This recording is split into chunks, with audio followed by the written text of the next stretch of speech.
Bien, entonces hermanos, por favor, tomen el material netamente de antropología. ¿Me permite?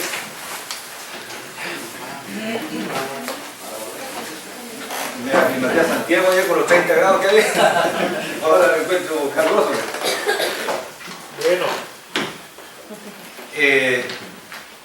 Hermano, la materia comienza con la creación del hombre, pero lo comentábamos anteriormente, que la teología, en su orden, la teología sistemática, que es la que nosotros estudiamos, que es un sistema ordenado, nutrido por la exégesis, por el estudio de la Escritura y por la teología bíblica. Este sistema ordenado tiene una lógica. Y siempre un libro de teología sistemática va a comenzar por el estudio de Dios.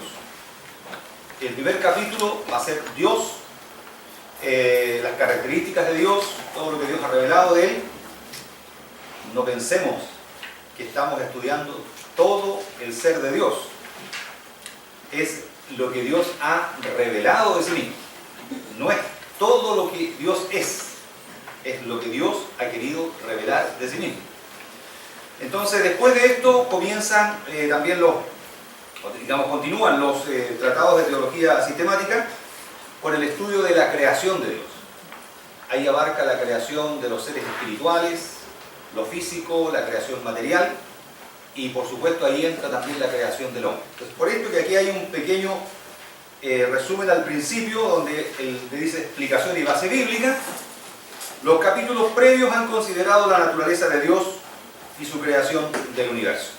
¿Por qué? Porque este ramo, antropología, no es el primer tema de la teología sistemática. Ustedes han entrado a un nivel que no es el nivel inicial. Nosotros tenemos en nuestra malla armado el nivel de forma lógica, pero ustedes han entrado, este nivel es cíclico. Entonces, por lo tanto, por esto, como el primer bloque, que es el diploma en capellanía, tiene 3 semestres, va cíclico. El primer semestre no siempre comienza con el primer nivel de teología. Entonces ustedes entraron, no recuerdo ahora bien si es el segundo o el tercero, parece que es el segundo. El tercero. Ah, ya. Ya, usted está terminando ahora el diploma, sí. Este es el tercero, porque hay algunos alumnos que están terminando el diploma por este semestre. Y esperamos que el segundo semestre entren a diplomado. La continuidad. Entonces son bloques de 3. Por esto, aunque es el primer semestre del año, no comienza con teología 1, sino que comienza con la segunda parte, que es antropología. Entonces, aquí hay algunas consideraciones al inicio de esta materia que son muy interesantes también y tienen que ver con algunas situaciones que se han discutido en nuestro país, especialmente con el tema de género. Que han habido en los últimos años bastante discusión sobre esto. Este tema, ahora mismo han surgido algunas cosas, hermanos, con el tema del feminismo bastante radicalizado que hay, porque hay que colocar el apellido. O sea, feminismo ha habido desde muchísimos años. Recordemos que antiguamente la mujer no tenía derecho a voto. La mujer a ciertas carreras en las universidades tampoco era muy bien aceptada. Por años, por ejemplo, se tenía esa idea de que una mujer era mala suerte que entrara a un barco. Por lo tanto, las carreras como de ingeniería naval y esas cosas estaban vetadas para las mujeres. Médicos, claro. Entonces, pero por lo tanto, hubo mujeres que en diversos lugares del mundo, incluso líderes cristianas, que participaron de estas luchas sociales para obtener el grado de igualdad necesario y bíblicamente también amparado. Pero cuando yo hablo del feminismo de ahora, estamos hablando de un feminismo radicalizado que pretende borrar no solamente las diferencias en cuanto a asuntos laborales y ese tipo de cosas, sino las diferencias naturales. O sea, ya pasaron la línea de lo que es, digamos, entendible desde el punto de vista de la revelación de Dios. Porque el ser humano no fue una planta que de repente creció en la tierra, como de repente uno dice, creció esta planta, no sé qué fruto va a dar, no tenemos idea cuando de repente aparece una planta en nuestro terreno que no conocemos, no sabemos ni siquiera cómo cuidarla, no sabemos qué va a producir, pero el ser humano tenemos muy claro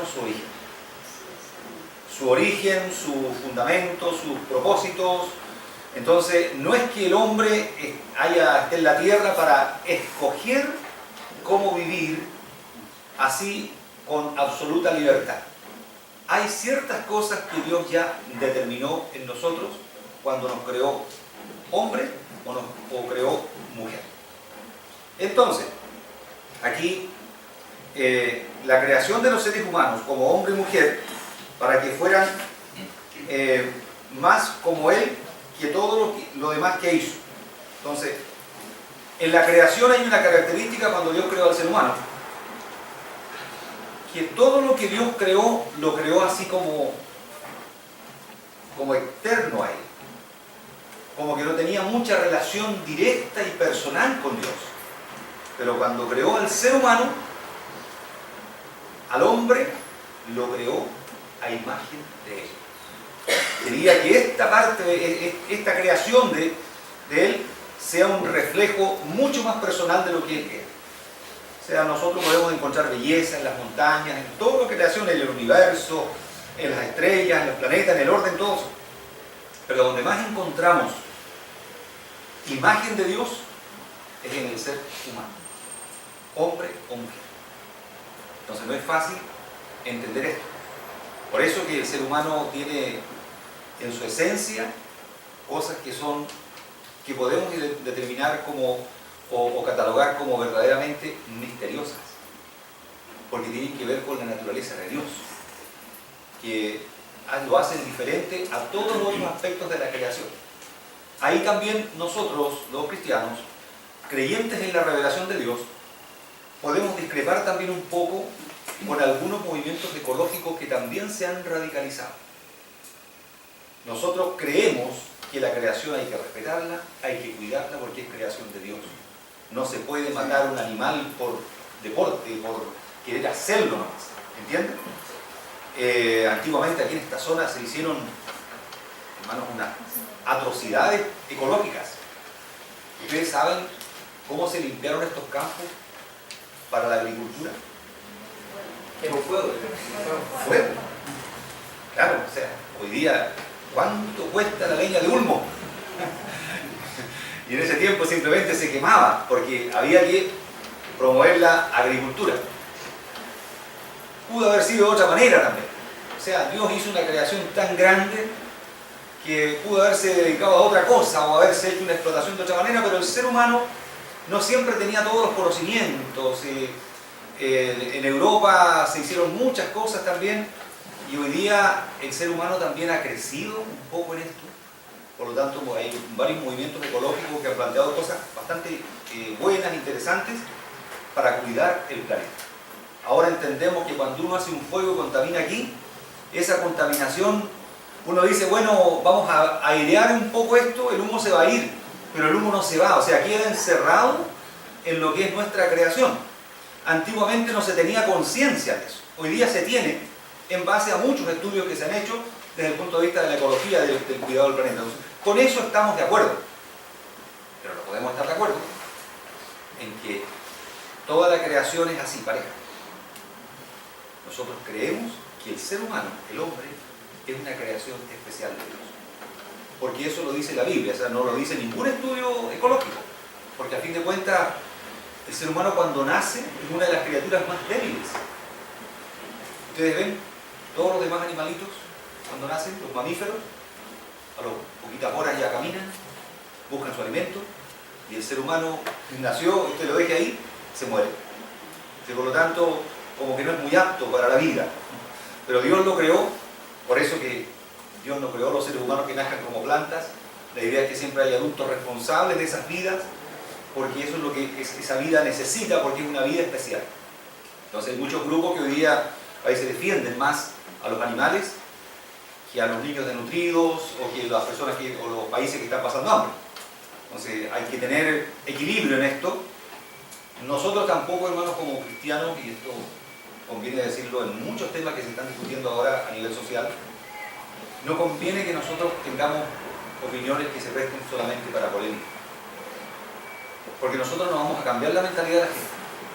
Lo importante es que nosotros como cristianos seamos un aporte, pero no un aporte solamente a la discusión o a la defensa, sino un aporte práctico a las cosas, real, que se vea que los cristianos nos preocupamos de estas cosas.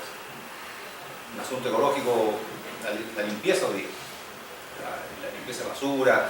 Hay grupos cristianos que en algunos lugares donde hay playas, por ejemplo, han hecho movimientos para limpiar una playa, que es una cuestión ecológica básica. Y a veces la gente puede salir a protestar, a discutir, pero la mugre sigue ahí en las playas. Entonces, lo ideal es ensuciarse un poquito las manos y hacer algo por la creación de Dios, para que no se vea tan desmejorada solamente por el descuido de algunos seres humanos. Ustedes han visto, si han ido a algún lugar a acampar de repente, se dan cuenta cómo la gente maneja sus desechos. Todos los papeles, bolsas. Cuando se acampa, pocas familias tienen la costumbre de decir, ya, nos vamos ahora a recoger todo lo que no estaba cuando nosotros llegamos.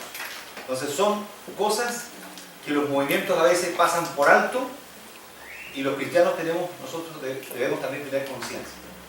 Entonces, cuando se discuten algunas cosas, aquí en la Biblia nosotros encontramos, y el autor también en su primera parte, el uso de la palabra hombre para referirnos a la raza humana. Aquí él discute sobre esto porque hoy día es una cosa que muchas personas dirían, pero ¿por qué tienen que llamar a hombre y mujer? Porque simplemente Dios así lo escribió al principio, sin tener el deseo, la intención de que alguna vez se transforme en una cosa como ofensiva, como despectiva de la mujer. Simplemente porque el autor dice acá que él reestudió el tema y al final llegó a la misma conclusión de que el nombre más adecuado es simplemente decir, creó Dios al hombre, no Dios creó al ser humano, porque no estamos haciendo justicia a lo que la Biblia dice. No estamos tampoco siendo despectivos con el punto de vista de la mujer por decir hombre a hombre y mujer. Simplemente estamos haciendo justicia al texto. La palabra que se usa aquí es Adán, una palabra hebrea. El Antiguo Testamento está escrito en hebreo y el Nuevo Testamento está escrito en griego, pero no en el griego que se habla ahora, no en el griego que canta la nana Boscovil. Es el griego antiguo del tiempo de los apóstoles, que duró hasta el año no sé, como 300 por ahí parece, pero ya no se usa. Un griego con reglas antiguas. No sé si ustedes han tenido alguna vez la oportunidad de leer el español antiguo también, cuando ha llegado unas cuantas hojitas de la Biblia del oso y sale el español antiguo. Tiene cambios bastante sustanciales con el español de ahora. Prácticamente uno que sepa muy bien el español, hay palabras que no sabe cómo pronunciarlas, o incluso el significado está bien oscurecido por el tiempo. Entonces los idiomas van cambiando, pero los idiomas que están escritos en la Biblia son ya idiomas muertos que no cambian. Por lo tanto, las personas hoy día pueden estudiarlos y lo que se estudió 50 años atrás sirve ahora igual, porque esa lengua ya no se usa, por lo tanto está invariable. Entonces, el término Adán, con el cual después Dios identificó al primer hombre creado, Adán.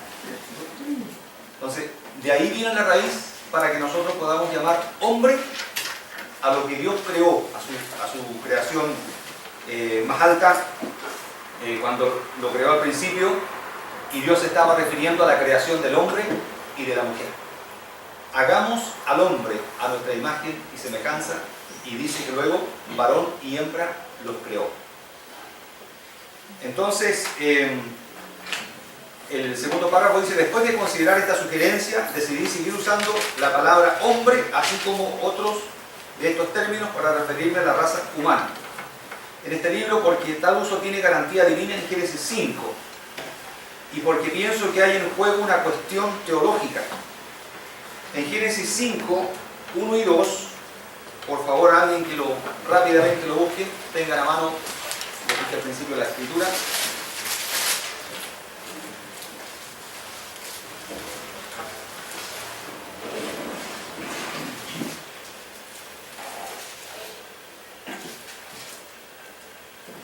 ¿Alguien, por favor, que lo lea? Este es el libro de las generaciones de Adán. El día en que creó Dios al hombre, a semejanza de Dios lo hizo. Varón y hembra los creó y los bendijo y llamó el nombre de ellos Adán, el día en que fueron creados. Gracias. Entonces, esto deja absolutamente claro que el nombre correcto para referirnos a la raza humana es el hombre. Como en todos los libros de antropología antiguos, sea antropología bíblica o no, cuando se habla de la creación del hombre. Los estudiosos nunca tuvieron reparos en eso porque entendían que es una cuestión, por un lado, técnica, de un aspecto del estudio del ser humano, y por otro lado también lingüísticamente aceptado. Hoy día han llegado algunos excesos respecto a esto como nuestro idioma tiene problemas por los géneros, porque en el idioma español no existe el género neutro, salvo hay el artículo neutro, el lo, pero género neutro no hay, las cosas son o masculinas o femeninas, no hay nada en nuestro idioma neutro. Entonces es complicado tratar de referirnos a algo en forma neutra, porque el idioma no da. El idioma no da. Entonces por eso se habla en vez de otros y otras, los otres. Le han colocado una E.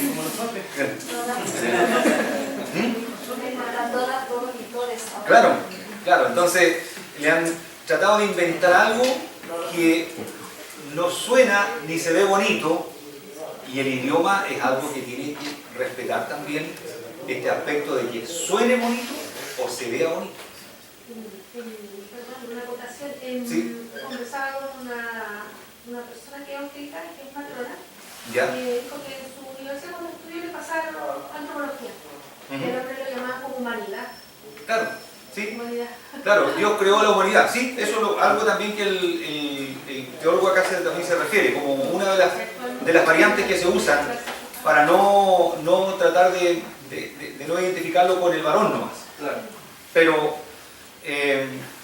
por eso el autor se da el trabajo de llevarnos específicamente a algún pasaje bíblico que nos deje el tema absolutamente claro.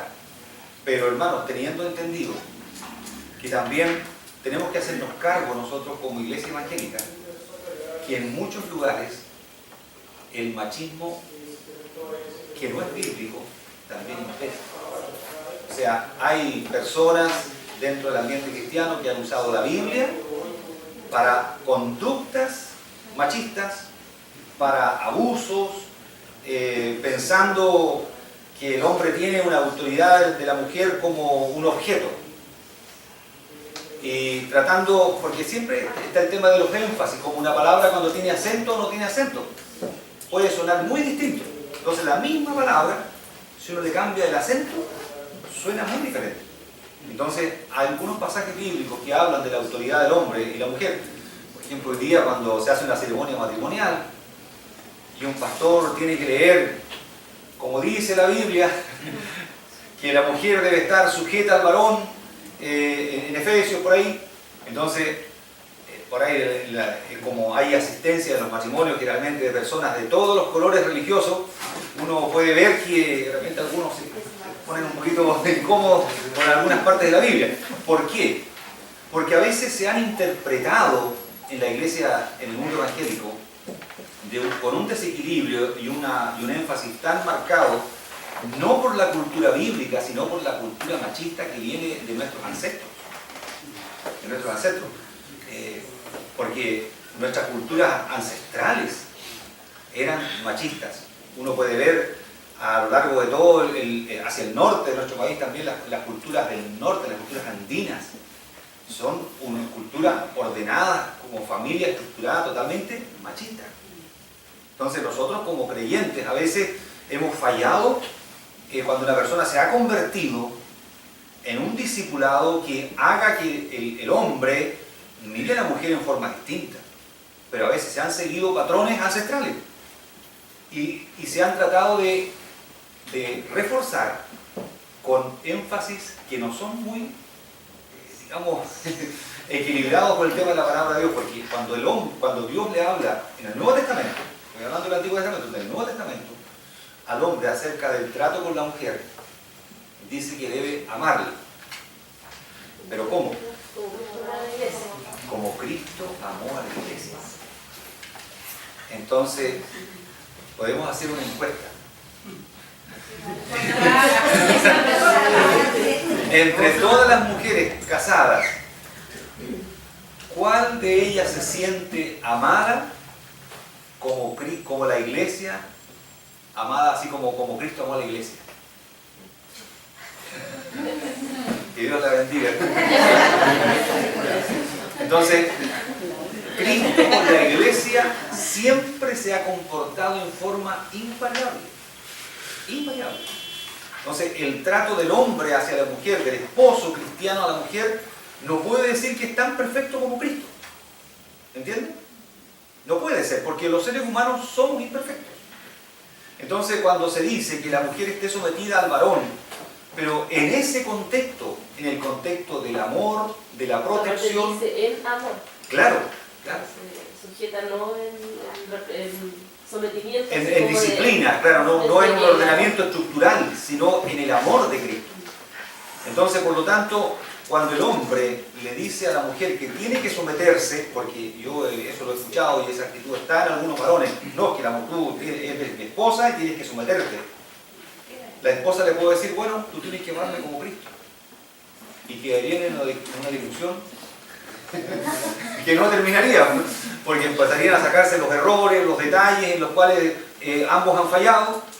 Entonces, cuando a veces uno lee, toma un pasaje bíblico, si lo interpreta una mujer con un espíritu muy feminista, lo va a, digamos, decir con un acento, y si lo interpreta un varón que tiene una cultura machista, lo va también va a enfatizar otro aspecto. Y al final, para terminar un poquito el paréntesis, ¿quiénes promueven el machismo? ¿Quiénes enseñan el machismo?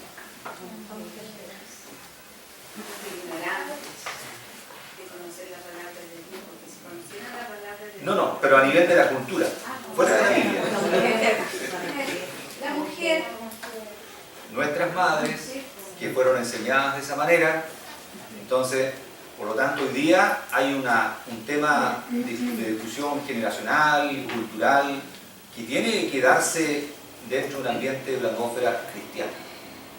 Porque nosotros los cristianos también somos llamados también en todos los temas sociales promover la igualdad, promover la justicia en el trato entre las personas, como el apóstol Pablo le tocó lidiar con temas como la esclavitud.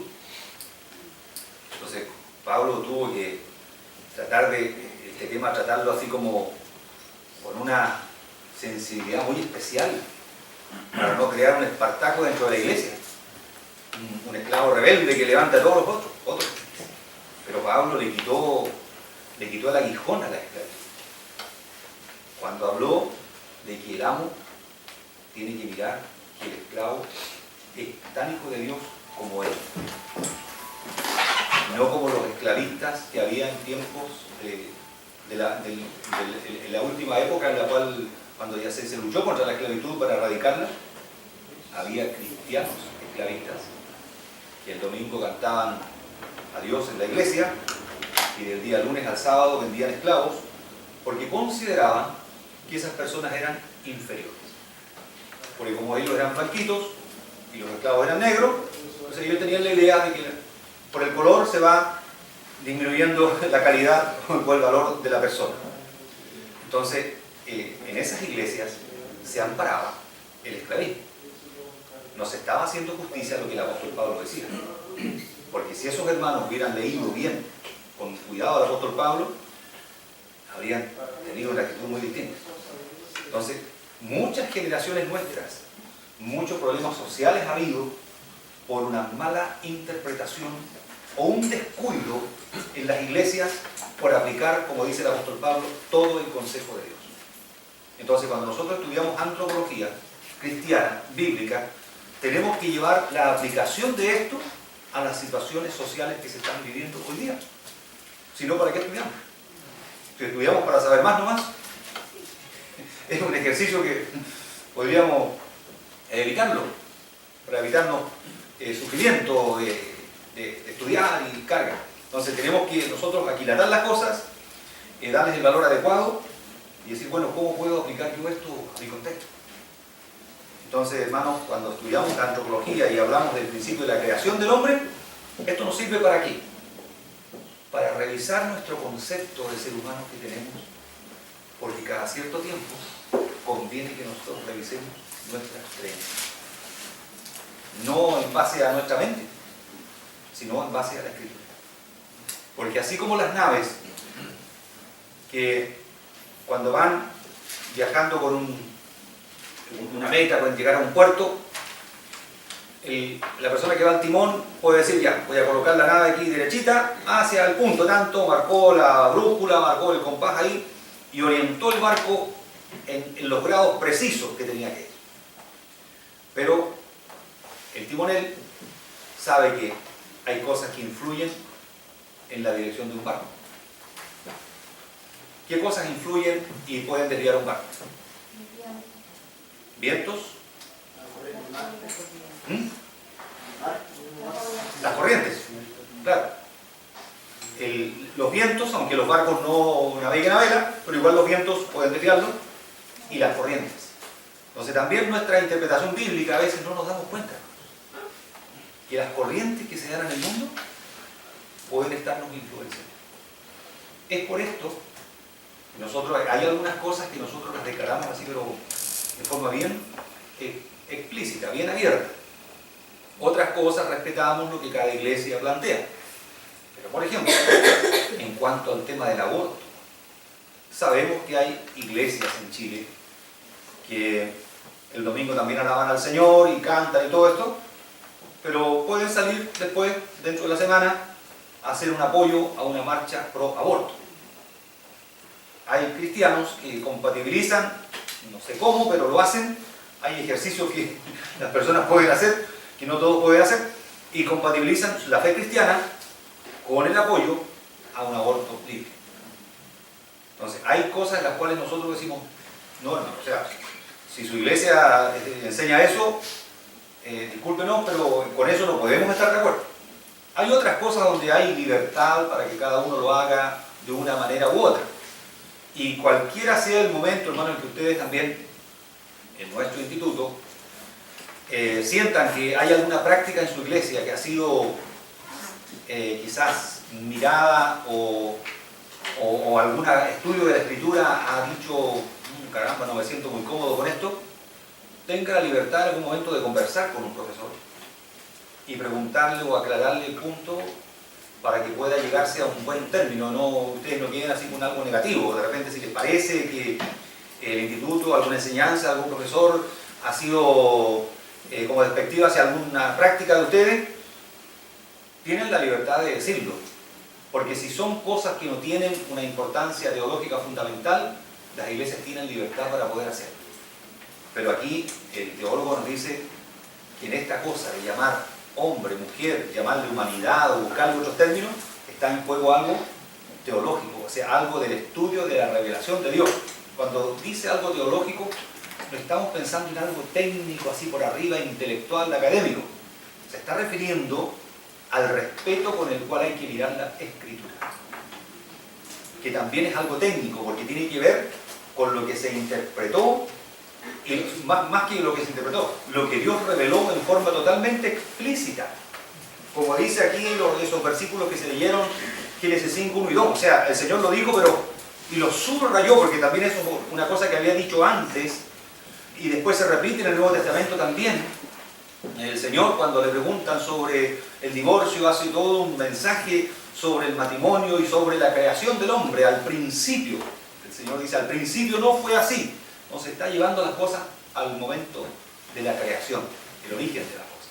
Entonces nosotros estamos hablando ahora de la creación del hombre y el uso de la palabra hombre para referirnos a la raza humana. Entonces, ahora el punto B, ¿por qué fue creado el hombre? Esto es algo también que hay que razonar. ¿Por qué fue creado el hombre? Y aquí hay que tener cuidado, hermano, cuando se predica que yo he escuchado esto, que Dios como que se sentía solo. Entonces también hay que mirar, mira, cualquier doctrina que nos enseñe, que nos haga pensar que Dios como que nos necesitaba para algo, está hablando de que Dios es un Dios incompleto y por lo tanto no es un Dios perfecto. O sea, hay que tener cuidado con esto. Incluso de repente un testimonio de una persona por mucho amor por el Señor y se dice esta frase: Dios me llamó porque me necesitaba. ¿Estaba necesitado el Señor? Porque puede ser que cuando uno predica específicamente cuando está evangelizando algo, por lo general se tiende a caer en el error de decir que Dios te necesita, y Dios no necesita a nadie, es el hombre el que necesita de Dios. Exacto. Entonces, igual es Claro, porque eso es rebajar un poquito el mensaje. O sea, rebajar la oferta. Es como si alguien estuviera ahí vendiendo algo en la calle y nos dijera: oiga, que el dueño necesita que usted compre esto. Las grandes tiendas al final pueden votar las cosas, hacen negocios de otra manera. No, ellos no ofertan las cosas. Entonces nosotros los cristianos a veces nos caemos en esto, con el afán de que las personas lleguen, podemos plantear las cosas un poquito al revés. Entonces, justo que la hermana plantea el tema esto del evangelismo, el evangelismo es muy importante mirarlo desde el punto de vista de este amor de Dios, pero también de la soberanía y la gracia de Dios. Estuve en Santiago vigileando, por supuesto que fui a la librería cristiana. Compré un libro muy interesante del hermano John Piper, salió ahora sobre el tema de la predicación, que es un tema que estoy tomando como algo muy central ahora de ciertas áreas de mi enseñanza. Y él escribió un libro y por eso pasé a la librería de la Cruzada. Van a Santiago, en la librería que queda más central, ahí en Amunati, cerca de la Torre Entel, lo más fácil. Ahí llegan cerquita. Se llama la exhortación expositiva, o sea, la predicación relacionada con la adoración. Y por ahí también, andando por el centro, me topé con otra librería cristiana y leía un cuadro que decía de forma muy amorosa, decía: cuando Cristo estaba muriendo en la cruz, estaba diciéndote a ti que te amaba. Entonces suena bonito, porque de alguna manera también es verdad. O sea, de tal manera amó Dios al mundo que entregó a su Hijo para que todo aquel que cree no se pierda, sino que tenga vida eterna. O sea, el amor es algo que movió a Dios a hacer algo por la salvación del hombre. Pero ese no es todo el mensaje. Y si alguien se queda solamente con esa parte del mensaje y no entiende que Cristo, cuando estaba en la cruz, estaba sufriendo la ira de Dios por nuestros pecados, tenemos que decir a una persona: mira, cuando Cristo estaba en la cruz, Él sufrió todo eso porque Dios, cuando el hombre desobedece, Dios se enoja. Entonces, el apóstol Pablo habló de que toda la raza humana estaba no bajo el amor de Dios, sino bajo la ira de Dios. Entonces, hoy día ese mensaje no es políticamente correcto decirlo, porque cuando a la gente le hablamos de que Dios está airado con él porque está en pecado y si no se arrepiente, se va a perder más. Y en ese punto se pasó de un extremo a otro. Antiguamente se predicaba: arrepiéntete, pecador. Claro. Y ahora se pasó el mensaje del amor. Demasiado dulce. Muy dulce. Entonces se pierde el contexto real Claro. la totalidad de la obra de Cristo. Claro. Todo lo que... Entonces, porque algunos llegan a pensar entonces: ¿pero por qué Dios tuvo que castigar tanto a su Hijo para salvarnos? Porque no entienden la gravedad del pecado. Entonces, al mundo de hoy, ese es el punto que le falta. Todo el mundo hoy día comete tremendos delitos y, o sea, que queda justicia, incluso las cosas después se dan vuelta. Hay gente que lo han pillado en tremendos delitos y después se victimizan. Entonces, o cuando alguien hace algo grave, va al psicólogo y el psicólogo le dice yo te absuelvo, así como en otras partes, y le dice yo te absuelvo porque resulta que tus padres, que tus ancestros te heredaron estas conductas y por lo tanto siéntete libre. Sigue haciéndolo. Claro, o sea, no, ¿por qué si te sientes culpable no tienes que, para tratar de, hay terapias contra la culpa. Cuando la persona se siente culpable por algo, ¿qué le dice el psicólogo? Un psicólogo que plantea estas cosas, no todos los psicólogos, porque en la psicología hay una variedad tremenda. Un psicólogo le puede decir, mira, tienes que hacerlo hasta que dejes de sentirte culpable. Y ahí vas a llegar a un estado de madurez y de aceptación de tu persona y va a crecer tu autoestima. Te vas a liberar de la culpa. Ese es el camino que una psicología que lo tome en cuenta, que Dios fue creado, perdón, que el hombre fue creado por Dios, no, realmente ellos han creado un Dios distinto, pero el hombre fue creado por este Dios perfecto, amoroso, pero que está airado con el pecado del hombre. Entonces tenemos nosotros, hermanos, cuando relacionamos el tema, aplicamos esto al evangelismo, tenemos que ver también todo el proceso. La teología nos ayuda a un evangelismo correcto. Porque en ese énfasis que mencionaba tu nombre, hermana, Catherine, que mencionaba Catherine, está también el mal uso de algunos pasajes bíblicos, como por ejemplo un llamado evangelístico con ese texto de Apocalipsis. He aquí yo estoy a la puerta y llamo. Cuando ese pasaje bíblico fue escrito para la iglesia que se estaba olvidando del Señor. Es un llamado a la consagración de los creyentes. Es un llamado a que los cristianos vivamos como cristianos y Cristo sea cabeza de la iglesia, no nosotros. Que nosotros no seamos los amos de nuestra vida, sino que estemos sometidos a Cristo. Yo estoy a la puerta y llamo. Si alguno abre la puerta, dice el Señor, entraré a él, cenaré con él y él conmigo. O sea, una comunión especial, profunda y espiritual. Entonces nosotros, hermanos, a veces, con buenas intenciones, podemos usar la escritura, usarla mal, pero con un buen propósito. Yo esto lo comparo a veces con algo muy práctico de la carpintería. Porque recuerden que el apóstol Pablo dijo que nosotros debemos ser obreros que tracemos bien la palabra. Que no tengamos de qué avergonzarnos. ¿Y ustedes han visto algunos trabajos de carpintería mal hechos? Mal terminados. Porque no se usaron las herramientas correctas. O el maestro no tenía las herramientas adecuadas y cortó una cosa que había que cortar con una sierra fina, la cortó con una sierra que es para cortar leña, por ejemplo, entonces la sierra no le quedó bien, aunque después trató de lijar un poco los cortes, pero nunca va a quedar preciso como un corte con esa sierra que tiene hartos dientes y corta fino. Entonces después el trabajo avergüenza. Falta quien no mire ni quién sería el maestro que hizo esto. Entonces cuando se dice también algo de la escritura, hermanos, nosotros debemos también pensar que no le estamos predicando solamente a la gente. A veces podemos evaluar la calidad, o exigir la calidad de nuestro mensaje dependiendo del auditorio. Bueno, estas personas no son muy entendidos y les voy a decir esto así medio no bien preciso, porque no requieren tanta explicación. Pero siempre hay alguien en nuestro auditorio que nos está evaluando. ¿Creen ustedes?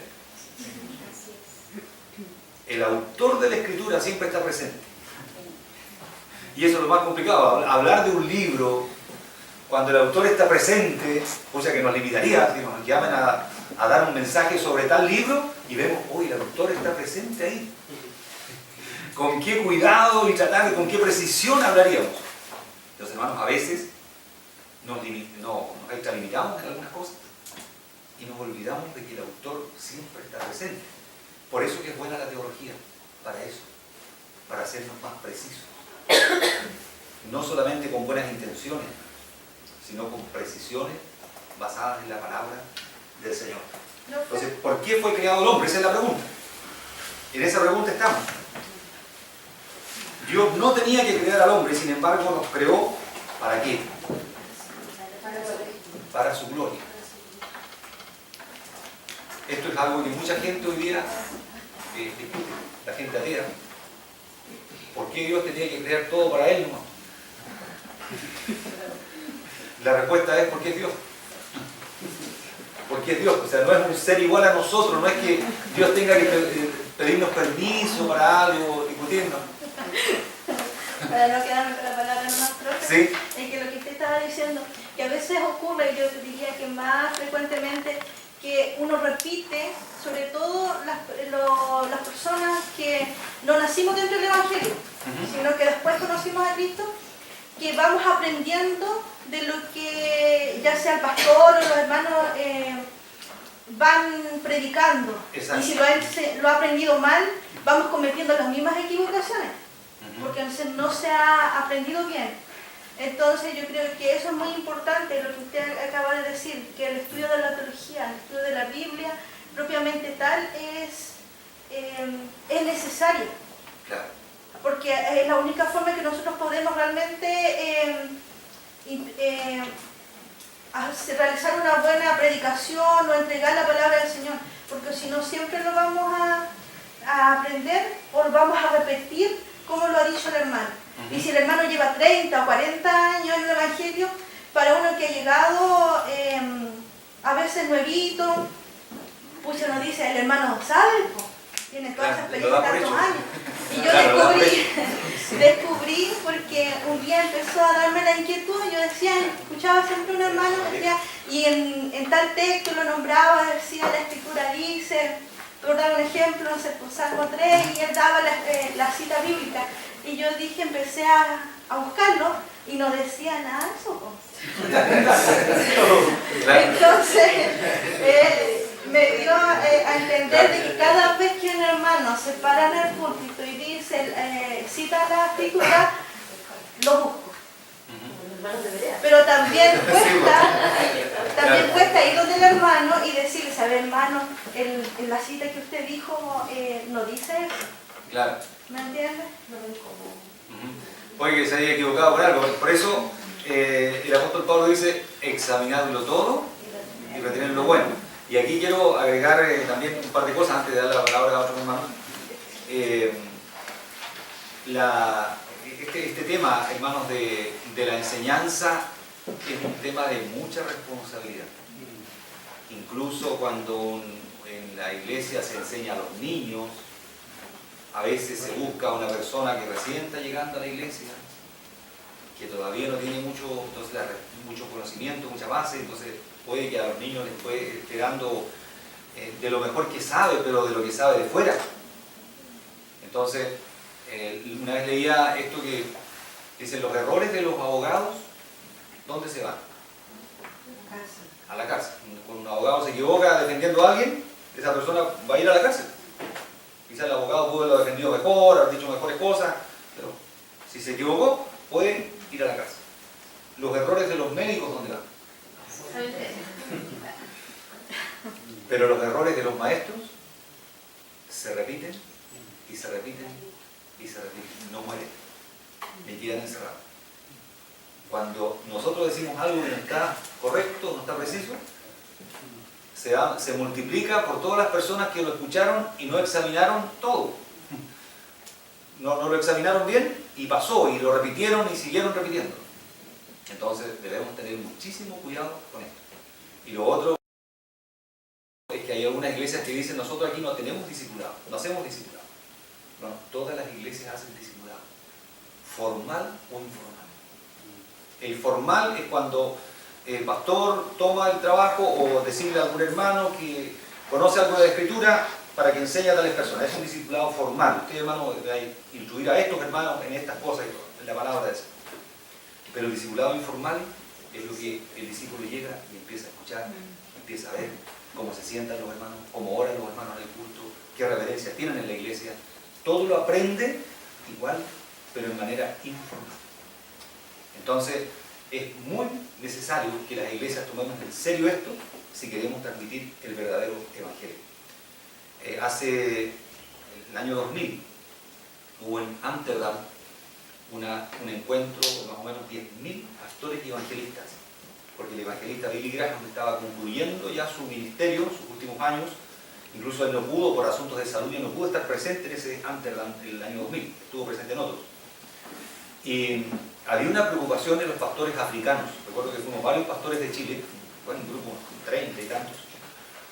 Y recuerdo que ahí tuvimos contacto con algunos pastores de África, especialmente de Guinea, y que tienen habla española. Entonces se acercaron al grupo de pastores de habla española porque querían reclutar maestros que vayan a enseñar la Escritura. ¿Por qué estaban preocupados ellos? Porque la gente se convertía en cantidades, se predicaba, los misioneros iban a las aldeas, se predicaban y se convertía mucha gente. Entonces, la preocupación de los pastores era que si no había una buena cantidad de maestros para ir a enseñar en esos lugares, el Evangelio se iba a comenzar a mezclar con las creencias ancestrales de las religiones de ellos. Y hace poco, creo que el año pasado o antepasado, estuve leyendo algunas revistas de misioneros sobre el tema y claro, ocurrió lo que el pastor tenía. Hoy día hay muchos lugares donde se dice esta aldea completa es evangélica, pero lo que creen a veces está muy reñido con lo que Dios ha revelado. Hay una mezcla y la gente a veces se está convirtiendo a un grupo, está llegando a un grupo, pero ese grupo ya no refleja lo básico del Evangelio. Entonces, hermano, es importantísima la enseñanza y la precisión sobre algo. Por eso que cuando se hace una construcción, a veces uno puede quejarse, hermano, que en una ciudad va a construir un templo. Exigen un plano, exigen un montón de cosas. Y saben ustedes que los planos de los lugares públicos donde va más gente requieren el doble de estructura. Por ejemplo, si para una casa común y corriente le exigen que las vigas están a 1 metro, o las columnas de madera a 1 metro, para un templo le van a exigir el plano a 50 centímetros, porque ese lugar va a albergar gente. Tienen que estar más preparados para un sismo o algo así, porque no van a morir 4 o 5 personas. Entonces el Estado se preocupa de esos detalles. Entonces, hermanos, la Escritura también, cuando nosotros formamos iglesia, estructura, requerimos precisión, no requerimos así nomás. Hoy día uno mira cuando alguien está formando una iglesia. Recuerden, ¿quién dijo que era perito arquitecto en la Biblia? ¿Alguno se haya atribuido a decir yo soy perito arquitecto para formar iglesias? ¿Se han leído el libro de los Hechos? O el libro de las cartas apostólicas, para ver que había un ingeniero, el apóstol Pablo. Hermanos, era el hombre de más experiencia, de más trascendencia entre los apóstoles, el que Dios envió a formar iglesias entre el mundo entero. Entonces, que para formar una iglesia, para formar la base, que sean poquitos hermanos, se requiere, hermano, una buena base de escritura, de experiencia con Dios.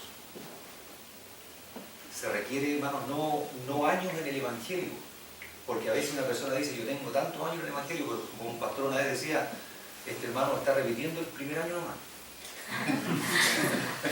Nunca ha pasado más allá, nunca ha aprobado ningún curso. Y como alguien dice, estoy 20 años en la escuela, pero todavía puede que esté en primero básico. Entonces no, requiere madurez y profundidad. Entonces, hermano, esto es esencia del Evangelio. Por eso es que es necesaria la teología. No para darnos un grado, para decir, yo sé más que los demás. Les va a ocurrir un fenómeno si estudian con sinceridad. Si ustedes al llegar acá, los que llegaron ahora, piensan que en un par de meses se van a sentir con un poquito más de seguridad en lo que saben, les va a ocurrir un fenómeno extraño. Van a sentir que saben menos. Y cada vez que digan, ya no voy más a estudiar porque cada vez sé menos. Porque cuando uno empieza a descubrir el universo de Dios, me refiero a todo lo que hay que estudiar, uno se siente más pequeño. Así como el ser humano, cuando se peleaba por llegar a la Luna, por llegar al planeta Marte, o los marcianos, toda la cosa, era todo nuestro sistemita nomás dentro del universo. Pero el universo, el ser humano ha descubierto ahora aquí, pero infinitamente más grande. Entonces ahora ya nadie se preocupa el tema de llegar a la Luna, de las piedras de la Luna que trajeron y todo, que nunca más se habló de ellas porque en el fondo era una materia común y corriente. Entonces se pensaba que iba a transformar hasta la medicina, todo eso. Entonces el ser humano se hacía muchas ilusiones porque no conocía la grandeza del universo creado por Dios. Pero así nosotros cuando empezamos a descubrir las profundidades de la Escritura, nos damos cuenta que somos pequeños.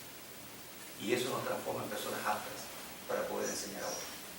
Saber que no sabemos, pero hay alguien que puede saber más que nosotros y nos puede instruir algo, como el apóstol Pablo creó eso en 2 Timoteo 2:2. Esto manda también lo que has oído de mí, ante muchos testigos. Encarga a hombres fieles que sean idóneos para enseñar también a otros.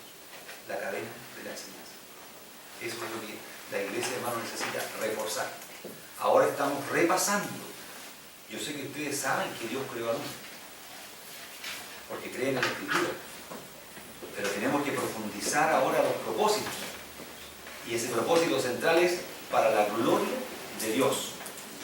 No es para otra cosa, es para la gloria de Dios. Alguien había levantado la mano, quizás un poco tarde, quizás ya pasó, me va a decir, pero no quiero dejarlo que se vaya a su casa con... En gran parte dijo algo que yo quería decir. Me imaginaba. Estamos conectados. La verdad es que cuando uno empieza a estudiar, la verdad es que a medida que uno avanza, esto se abre. Realmente uno no entiende cosas que se da cuenta que necesita saber más y tiene que estudiar más en cuanto a los textos bíblicos y el poder ser un buen intérprete, porque no nos olvidemos que esta es inspiración de Dios, palabra revelada de Dios. Y como intérprete tenemos que, al igual que los profetas, ellos no podían alterar una profecía.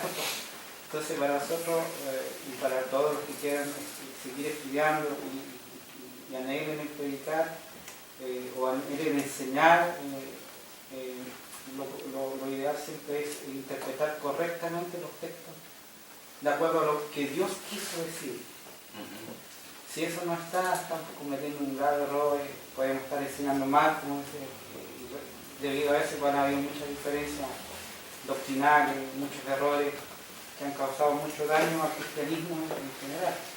Entonces, el tener ese cuidado, el ser minucioso, como Lucas también dice, yo fui cuidadoso en buscarlo, la fuente de información, corroborarla y no tirar algo ahí al aire que provoque confusión o provoque en la otra persona que pueda entender. O no olvidemos que para empezar la escritura la escribió un hombre que ya tenían un margen de error, pero Dios los inspiró. Y nosotros tenemos que interpretar eso, y ya tenemos también un margen de error igual para interpretarlo. Entonces lo ideal es que la interpretación vaya acompañada primero de tres cosas fundamentales: un estudio serio, profundo, acucioso, metódico, una relación en cuanto a oración, comunión con Dios y por último el poder enseñar correctamente, el poder hacerlo de forma seria, el tener en cuenta que las personas que están recibiendo el mensaje no es cualquier persona que necesita salvación, necesita entender verdades que a lo mejor nosotros, por misericordia, que el Espíritu no haya revelado, porque esto también es un proceso a largo plazo. Claro. Está la revelación de Dios al inspirar a los escritores, y está también la iluminación de Dios para que nosotros seamos capaces de entender esa revelación del Señor. Esos son los dos pasos que Dios ha hecho para podernos considerar aptos para entender su revelación. Entonces, siguiendo acá, hermanos, con el texto, en la parte B, ¿por qué fue creado el hombre? Aquí nos lleva a Juan 17, 5 y 24. Por favor, alguien si lo tiene a mano, que le dé lectura de inmediato.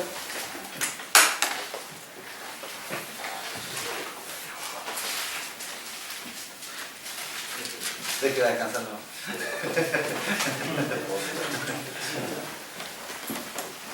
Juan 17, 5, 24.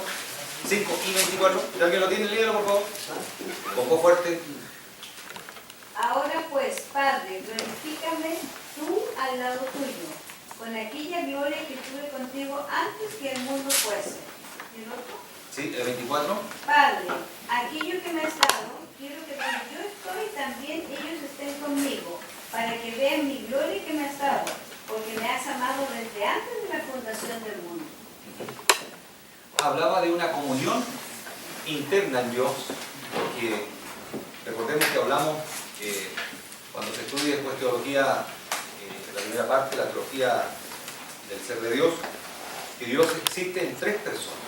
No son tres revelaciones de Dios. Le costó mucho al hombre en llegar a los humanos, a los cristianos, ponerse de acuerdo para poder hacer una especie de revelación, digamos, de declaración.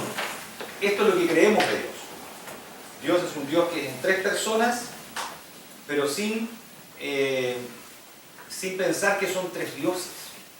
Aquí es importantísimo esto, hermanos, de mirar el tamaño de nuestro cerebro, de nuestro entendimiento, con la revelación de Dios, porque eso de que sean tres y sean uno, eso simplemente, humanamente, no va más allá de nuestra razón. No puede ser, o sea, no puede ser una cosa y otra cosa a la vez. Eso no puede ser. Pero el hecho que hasta en la física, hermanos, el tema de la luz se pueda comportar de dos maneras. Por ejemplo, cuando una cosa es una partícula material, eso va a incidir, por ejemplo, al pasar al lado de un cuerpo, va a moverlo, va a influir en él, pero si es una especie de energía nomás, que no tiene nada físico, digamos, va a ser otra cosa muy distinta. Entonces, cada cosa del universo que Dios creó es una cosa u otra. O es partícula, o sea, tiene elementos materiales, o es una energía, simplemente, por ejemplo, como el calor. El calor es una cosa que produce una onda. ¿Ustedes han visto cuando se producen los techos arriba de las casas, el tipo de verano, que mueve el aire? Ahí no hay nada físico. Es el calor que produce esa onda.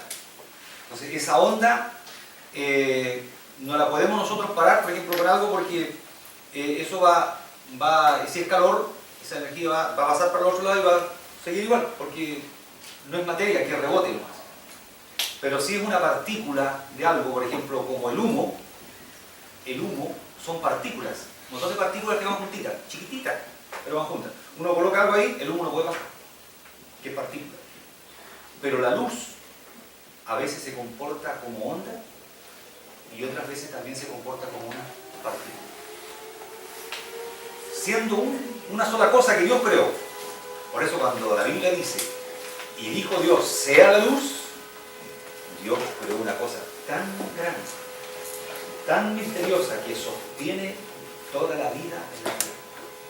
Muchas veces se ha dicho que se ha hablado, por ejemplo, que algunas cosas, grandes cataclismos pasaron en la tierra porque antiguamente hay un meteorito o una erupción volcánica muy gigante que provocó una nube de ceniza que tapó la luz del sol y eso produjo cambios tremendos.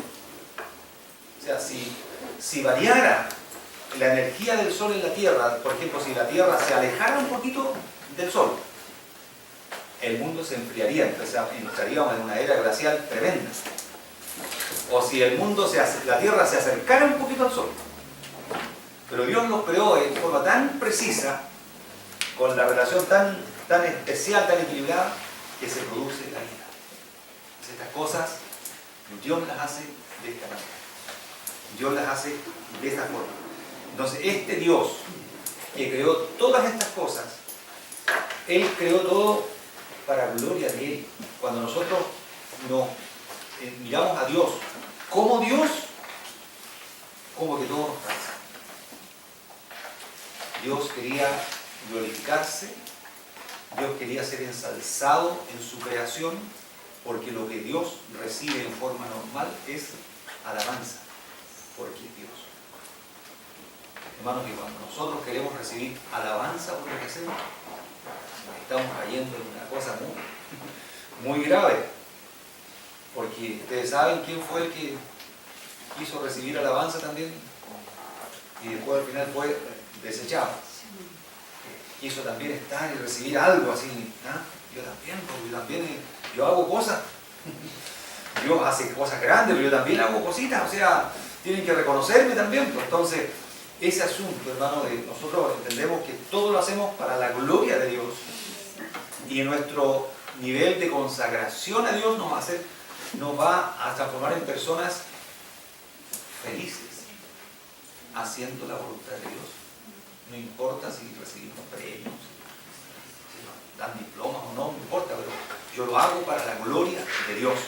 Y eso nos coloca en sintonía y en equilibrio y en contacto real con Dios. En la diferencia de altura que hay entre Dios y nosotros. Pero cuando nosotros queremos reclamar algo y subirnos un poquito, ahí nos damos cuenta que la comunión con Dios es un poquito incompatible. O sea, como que Dios se hace incompatible con nosotros porque nosotros empezamos a reclamar algo de la gloria que solo le merece y solo se le debe rendir a Dios. Eso es una cosa que hay que tener cuidado mucho porque se habla de que Dios es celoso y no comparte su gloria con nadie. Cuando nosotros queremos robar algo de la gloria del Señor, a veces cuando alguien cuenta un testimonio de algo que pasó, que bonito lo que Dios hizo, pero de repente alguien le agrega, pero Dios estuvo orando, hermano, tanto. Entonces, al final quiere un poquito de reconocimiento. Entonces, hermano, hay que tener cuidado con eso porque opacamos un poquito lo que Dios estaba haciendo. Si la persona quería irse después de escuchar algo con esa imagen de que Dios es amoroso, Dios es cuidadoso y Dios protege a sus criaturas, por eso hizo algo y de repente alguien como que entorpece ese detallito, estamos quitándole el brillo, o sea, pensando que es algo brillante, porque son instrumentos de bronce que lindo, ¿saben cómo brillan? De repente alguien puede pasarle un líquido que no corresponde y lo deja todo opaco. Entonces, la gloria de Dios es eso, algo que brilla. Pero tiene que brillar Dios. Tiene que brillar Dios. Para eso nos tratamos de sumergir en la teología y en el estudio de la revelación de Dios para que Dios pueda brillar. Muy bien, ya lo cortaron la transmisión. No, cuando las 12 tocan, este horario es bien.